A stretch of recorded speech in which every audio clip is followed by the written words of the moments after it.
Hi, friends. So I hope you are all safe and well. Um, Today I want to kind of share with you a craft that I designed for you guys. It is definitely Pinterest inspired, but it's something that I've used many times in the classroom. It is really a craft with limitless options. So you can expect it to be about a 20 to 30-minute time frame. So what you can do is you can spend about 10 to 15 minutes gathering materials. So High Five does a lot of things called doodads. So you can gather recyclable items like milk caps, um, plastic jars, buttons. You could go couch diving and all those little things you can find. Like maybe there's a loose button in your couch or a bread twisty tie.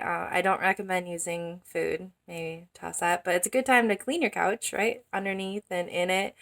The kids love to clean, so you can take that opportunity, but you can gather a big pile of all your little doodads or like gizmos and gadgets, and then you can find like your craft box or bag, or maybe you have a drawer at home of craft items with like loose buttons and pieces of paper.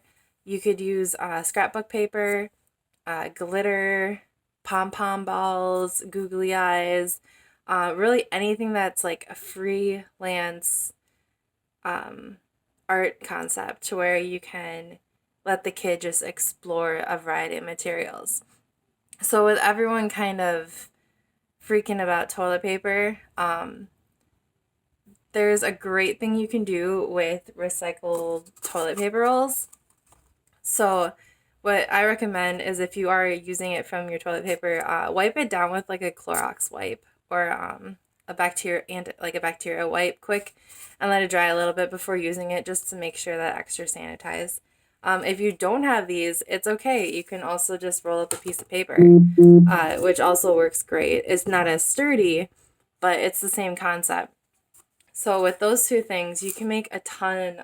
Like the options are really limitless. Kids are super creative, so take their creativity and let them explore with it.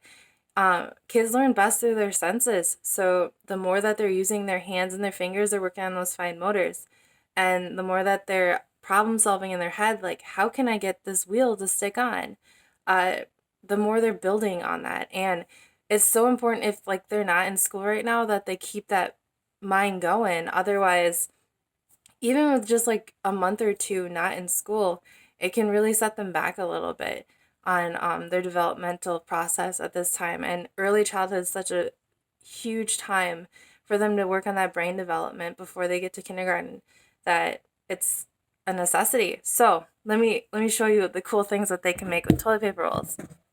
So one thing that you could do is you can make race cars. So I used a toilet paper roll and then I wrapped it with a colored piece of paper. And really all I needed was a miscellaneous different colors of paper that I have from my printer. Tape, I have double-sided and regular tape. Scissors, I have yarn, pom-poms. You even like could use like baking cups. These are all from Nothing Bundt Cakes, from the little Buntlets. But you can just do so many different materials. So you can make a race car and cut the hole on top. They can stick their favorite action figures in there and like drive it around.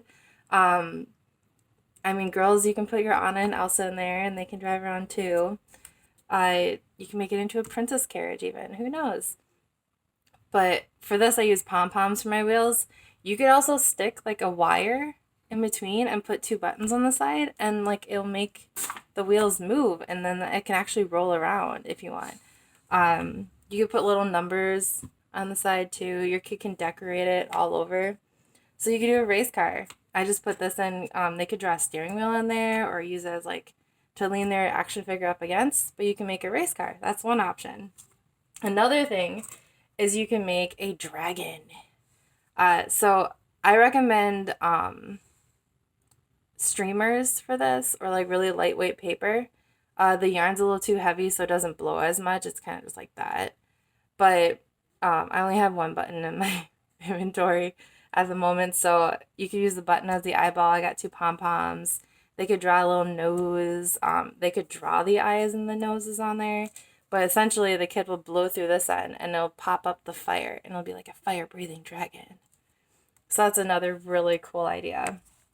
Um, Another thing is they can make a butterfly. So I just took a piece of paper and I cut the wings. And if you trace it, the children can also work on their fine motor cutting skills on this too. So if you just trace the shape, they can work on the cutting, the older preschoolers. And then I didn't have any pipe cleaners, so I just like crumpled up a piece of paper that was in a line that I cut. And then I had one little pom pom with some googly eyes on it, so I chose to use that for the butterfly. But they could just put it on there. They could decorate their butterfly. They can decorate the wings. Um, you just get creative with it. Another thing, I got two more. So you can make an airplane, a nice cool airplane for your kid. You can make it into a bird. You can make it into a bird if they want.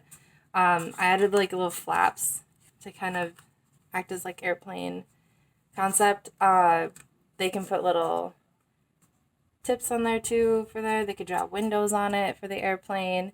You could also flip it up like this, maybe make the wings a little shorter, and you could put a little cone on top, and it could become a rocket ship then. So you can make it into a rocket ship. I mean, really, just let the kids explore it.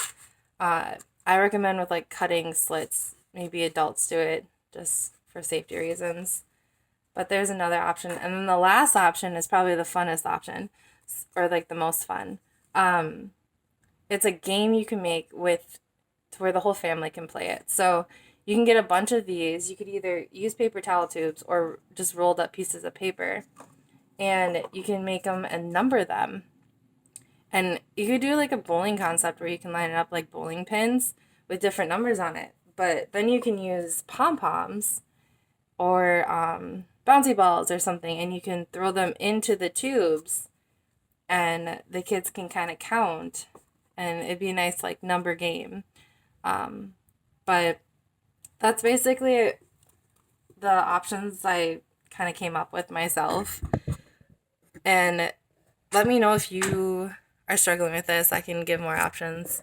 Just send me a message. But it's a great STEM activity and a great way to just keep kids busy for 20 to 30 minutes of your time.